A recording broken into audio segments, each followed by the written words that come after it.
Halo teman-teman, kembali lagi dengan aku Fajar Ramadan dari Prodi Teknologi Rekayasa Otomasi sekolah vokasi Universitas Diponegoro dengan NIM 400403256500084. Nah, di video kali ini kita akan belajar mengenai boolean, operator logika, perancangan dan kombinasi.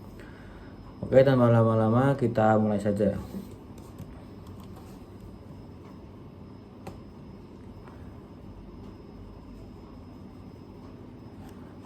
Tujuan kursus pada kali ini adalah definisi boolean dan percambangan. Lalu yang kedua, menjelaskan dan membuat flowchart. Dan yang ketiga ada demonstrasi program how to drive. Lalu apa itu pengertian boolean? Boolean adalah tipe data logika atau sistem yang memiliki dua nilai kemungkinan, yaitu benar true atau salah false. Setelah itu ada operator logika, di mana operator logika ini terbagi jadi tiga, yaitu and, or, and not. Yang berarti and adalah mempersempit pencarian untuk menyertakan semua kata kunci yang terhubung. Lalu or memperluas pencarian untuk menyertakan salah satu kata kunci yang terhubung. Dan not adalah mengecualikan hasil yang mengandung kata kunci tertentu. Setelah itu, setelah ada operator logika, kita akan belajar percabangan. Percabangan itu adalah struktur kontrol dalam pemrograman yang digunakan untuk membuat keputusan, di mana alur program akan memilih dan mengeksekusi blok kode yang berbeda berdasarkan kondisi tertentu yang dievaluasi sebagai benar atau salah. Di sini aku kasih contoh if, dan else. Lalu selanjutnya ada kombinasi. Kombinasi itu sendiri adalah dalam pemrograman mengkombinasi merujuk pada proses memilih beberapa item dari sebuah grup tanpa memperhatikan urutan pemilihan. Lalu kita belajar pengertian flowchart. Flowchart itu adalah diagram atau bagian alur yang menggunakan simbol standar untuk menggambarkan urutan langkah dan keputusan dalam suatu proses atau prosedur. Fungsinya adalah untuk visualisasikan alur kerja sebuah program atau sistem sehingga proses tersebut menjadi lebih mudah dipahami, ringkas, dan mengurangi kemungkinan salah penafsiran bagi banyak orang yang terlibat. Jadi bisa kita simpulkan bahwa flowchart itu seperti algoritma. Selanjutnya ada fungsi flowchart itu sendiri, yaitu memvisualisasikan proses. Yang dimaksud itu adalah mengubah proses atau alur kerja yang kompleks menjadi bentuk grafis yang lebih mudah dicerna. Lalu yang kedua, memudahkan pemahaman. Yang dimaksud adalah membantu orang lain termasuk mereka yang memiliki latar belakang teknis maupun non teknis untuk memahami bagaimana suatu sistem dan program bekerja. Lalu yang ketiga adalah meningkatkan efisiensi. Yang dimaksud adalah dengan menganalisis dan mengoptimalkan alur kerja. Flowchart dapat membantu mengidentifikasi potensi masalah, kesalahan, atau kekurangan dalam suatu sistem. Lalu di sini ada simbol-simbol flowchart. Yang pertama ada flow direction symbol, yaitu simbol yang digunakan untuk menghubungkan antara simbol yang satu dengan simbol yang lain. Simbol ini disebut dengan counting line. Lalu yang kedua ada link oval. Oval ini disebut dengan terminator simbol, yaitu simbol untuk permulaan, start, atau akhir, stop dari suatu kegiatan. Jadi terminator ini adalah flowchart yang terpenting dalam satu pemrograman. Lalu yang ketiga ada konektor simbol, yaitu simbol untuk keluar dan masuk untuk menyambung proses dalam lebar atau halaman yang sama. Setelah itu ada konektor simbol, yaitu simbol yang keluar masuk untuk penyambungan proses pada lebar atau halaman yang berbeda. Lalu yang keempat ada simbol manual input, simbol untuk pemasukan data secara manual online keyboard. Lalu ada segi 6. Segi 6 ini adalah simbol preparation, simbol untuk mempersiapkan penyimpanan yang akan digunakan sebagai tempat pengolahan di dalam storage. Lalu ada simbol prevent process, yaitu simbol untuk melaksanakan suatu bagian subprogram atau prosedur. Setelah itu ada simbol display, simbol yang menyatakan peralatan output yang digunakan, yaitu layar, volter, printer atau sebagainya. Setelah itu ada simbol flowchart. Selanjutnya processing simbol, yaitu persegi panjang, simbol yang menunjukkan pengolahan yang dilakukan oleh komputer. Setelah itu ada simbol manual operation, simbol yang menunjukkan pengolahan yang tidak dilakukan oleh komputer. Setelah itu ada belah ketupat, yaitu dinamakan simbol dissection. Simbol ini pemilihan proses berdasarkan kondisi yang ada. Setelah itu ada jajar genjang, yaitu simbol input atau output, simbol yang menyatakan proses input dan output tanpa tergantung dengan jenis peralatannya. Setelah itu ada simbol disk and online storage, simbol yang menyatakan input yang berasal dari disk atau simpanan dari disk. Setelah itu ada simbol magnetik tipe unit. Nah, simbol ini yang menyatakan input berasal dari pita magnetik atau output simpan ke pita magnetik. Setelah itu ada simbol patch card, simbol yang menyatakan bahwa input berasal dari kartu atau output ditulis dari kartu. Yang terakhir ada simbol dokumen, simbol yang menyatakan input berasal dari dokumen dalam bentuk kertas ataupun output dari ke kertas. Oke, itu ada beberapa pengertian dari boolean. Setelah itu ada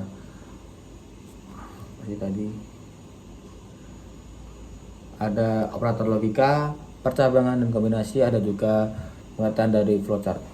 Oke, kita akan membuat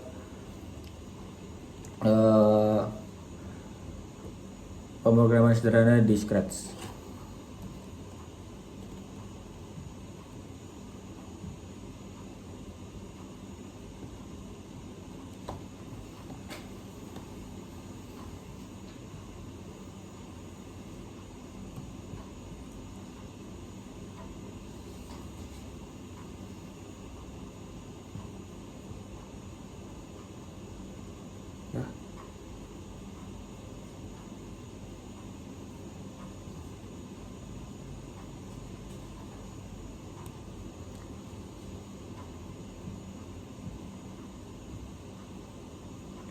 Oke, awal-awal kita seperti biasa mengambil blok di events, lalu kita ambil blok paling atas, yaitu when green flag clicks.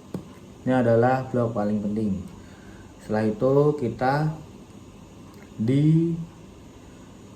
ambil blok di looks. Di looks kita ambil blok C hello. Nah, di sini kita ambil blok warna hijau, yaitu blok operator.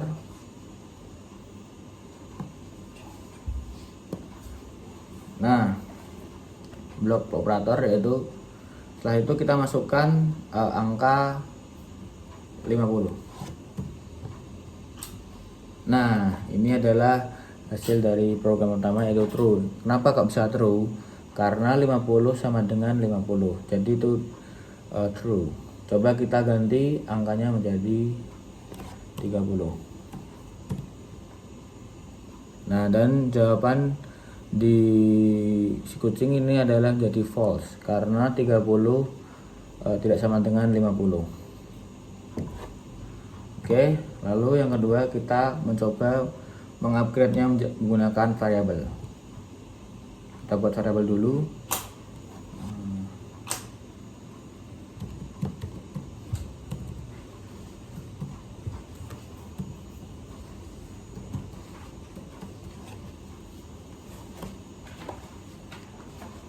Kita gunakan ini, lalu kita ubah jumlah siswa dan kita masukkan.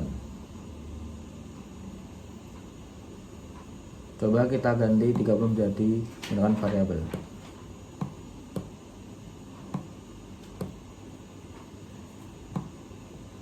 Dan di sini kita akan kasih 50. Apa yang terjadi? Dan jawabannya true karena si variabel menulis 50 dan di blok warna hijau ini adalah 50. Jadi benar. Setelah itu kita akan mencoba mengupgrade lagi dengan menambahkan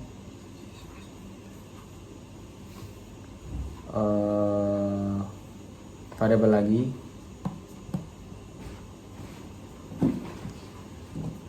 Kita coba menambahkan nama HP aja.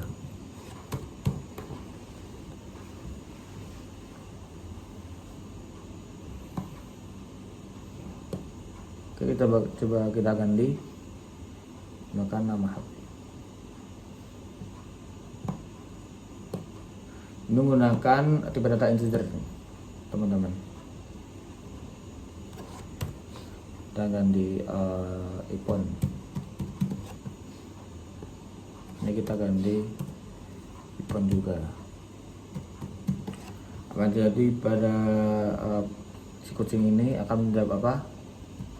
Dan jawabannya adalah true karena variabel ini menuliskan icon dan di blok operator ini adalah sama dengan icon. Jadi benar. Setelah itu kita akan menggunakan events di control kita gunakan ini blok if.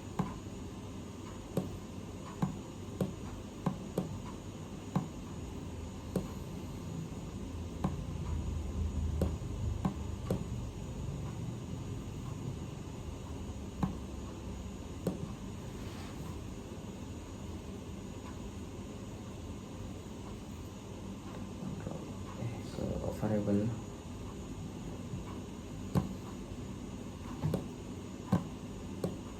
kita ganti nama HP menjadi jumlah siswa.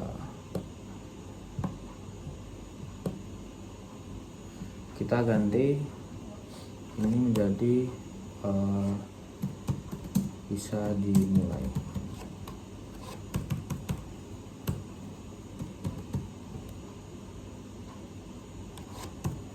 Soalnya jumlah siswa harus 100 dan di sini variabelnya adalah 150. Coba kita demokan dan nggak bisa karena siswanya harus 100 pas. Coba kita ubah menjadi 100. Apa yang terjadi? Nah, bisa dimulai karena siswanya sudah mencapai 100 dan harus 100. Coba kita ganti operatornya.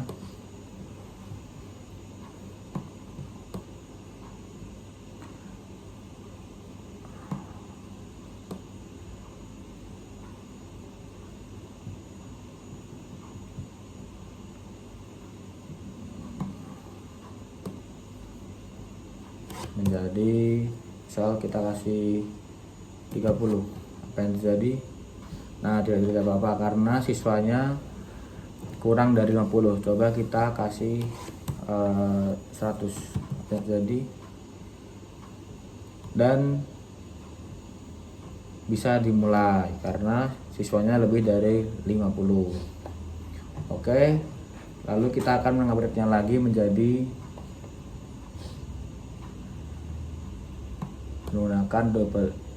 menggunakan kontrol if dan else.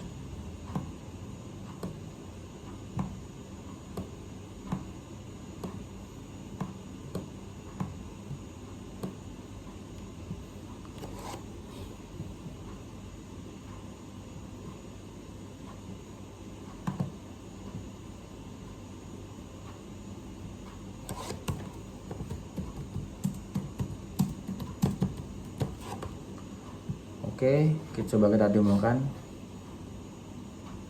Jika kita ganti menjadi 10. Nah, tidak bisa dimulai karena 10 lebih kecil dari 50. Coba kita ganti menjadi 60. Ganti jadi, nah bisa dimulai karena 60 lebih besar dari 50. Oke, kita akan mengupgrade-nya lagi menggunakan dua variabel.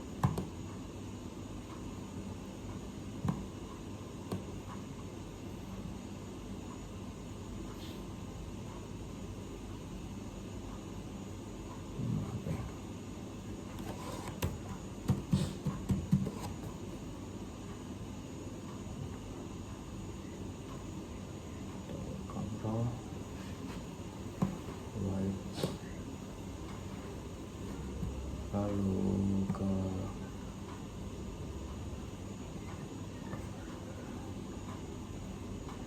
control, setelah itu kita ambil if else,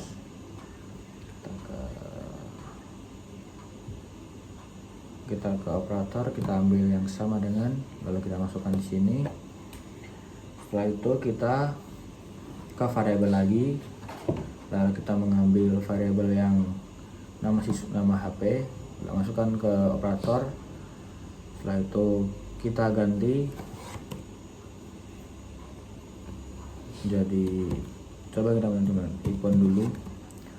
Setelah itu kita ke loop, kita ambil blok C,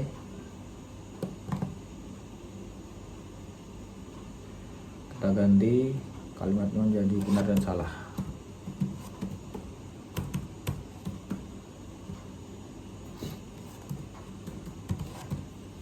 Oke, coba kita demokan terlebih dahulu. Si objek menjawab bisa dimulai dan benar karena 60 lebih besar dari 50 dan variabel mengatakan icon dan di operator adalah icon. Lalu kita coba mengupgrade-nya lagi.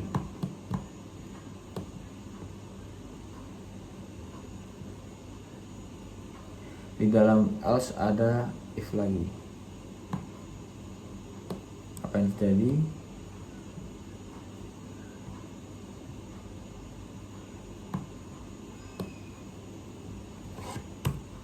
Kita ganti Vivo dan ini kita ganti Samsung.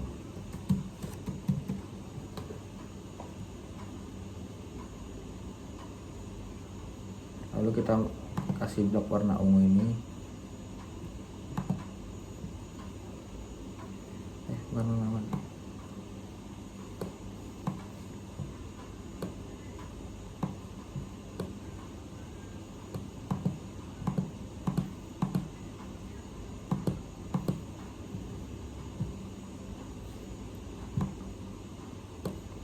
Oke, kita ganti kalimatnya menjadi benar, dan di sini kita ganti bukan Vivo dan Samsung. Oke, coba kita demokan apakah benar, apakah programnya bisa berjalan.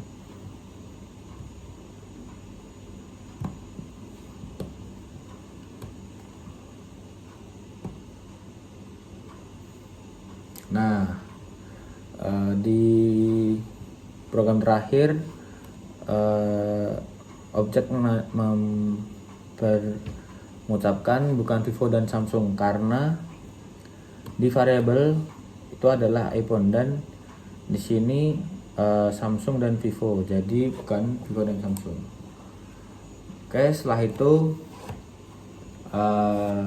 kita akan lanjut dengan project berikutnya. Di sini aku sudah membuat project cukup sulit. Oke, langsung kita demokan saja. Nah, di sini si objek menanyakan where do you want to drive. Di sini objek mengasih pilihan South Africa, Mexico, India, and France. Oke, di sini aku coba ke Meksiko.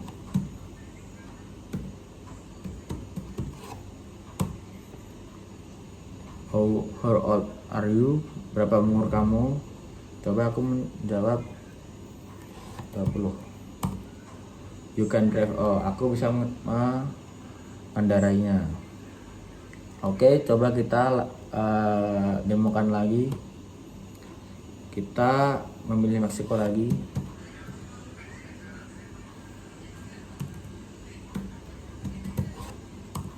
Dan kita coba mengganti umurnya menjadi 10 tahun. Di sini objek ngomong tidak boleh berkendara karena mungkin usianya di bawah 10 tahun. Oke, coba kita pindah negaranya. Kita pindah ke France.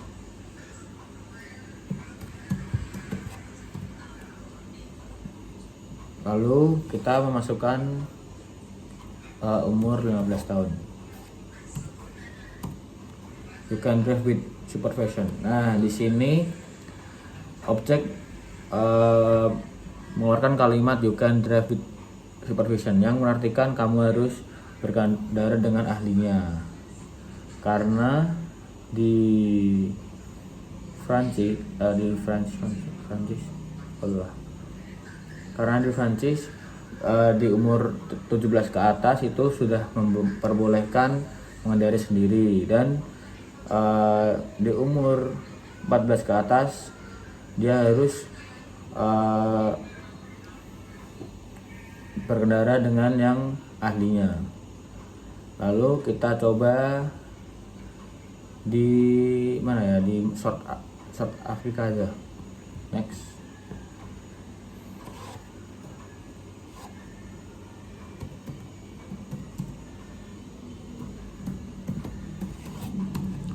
Oke, langsung menanyakan umurnya. Kita coba langsung 17. Di South Africa atau di Afrika Selatan itu di umur 17 tahun sudah membolehkan menggunakan berkendara. Oke, setelah kita coba di scratch, kita coba di replay Python. Oke, langsung kita run saja. Aku mau di France. Di Python juga menanyakan umurnya. Sudah available for this country. Oke, kita coba ulang. Ada apa di sini? Coba kita India.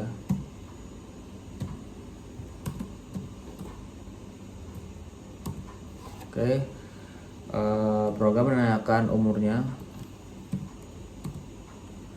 Data is not available is the whole country. Nah, data tidak available.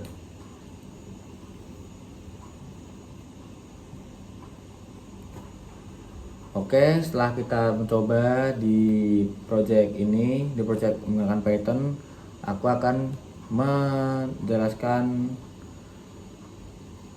satu persatu di tadi scratch yang ini. Nah, di sini ada tambahan blok berwarna biru muda, itu adalah untuk menanyakan kita mau berkendara di mana.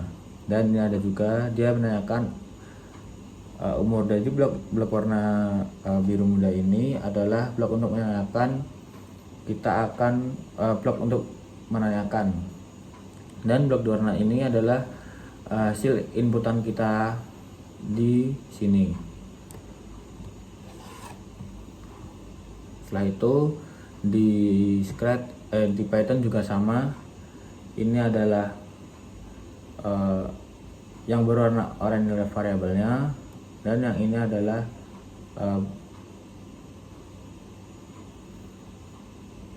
adalah perangkatnya. Oke, next aku akan menjelaskan flowchart sederhana. Nah, di sini aku sudah membuat flowchart sederhana. Di sini sudah ada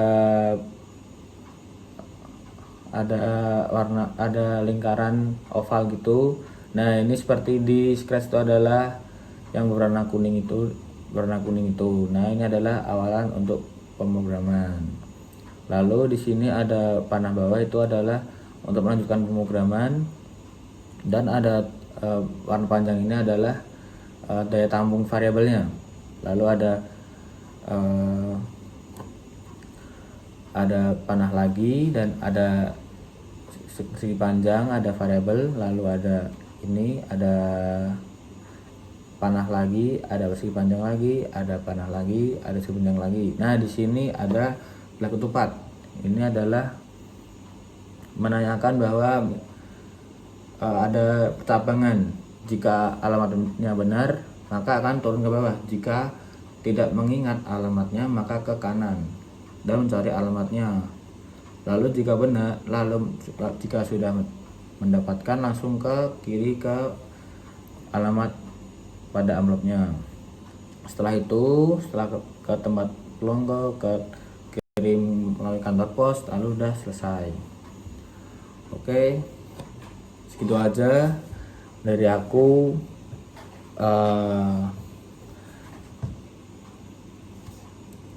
Dapat kita simpulkan bahwa boolean operator data logika perancangan dan kombinasi itu adalah sistem yang memiliki dua nilai kemungkinan, dan flowchart itu adalah seperti algoritma, dan emang algoritma. Oke, segitu saja dari aku. Bila ada salah kata dan penjelasannya kurang jelas, mohon maaf. Wassalamualaikum warahmatullahi wabarakatuh.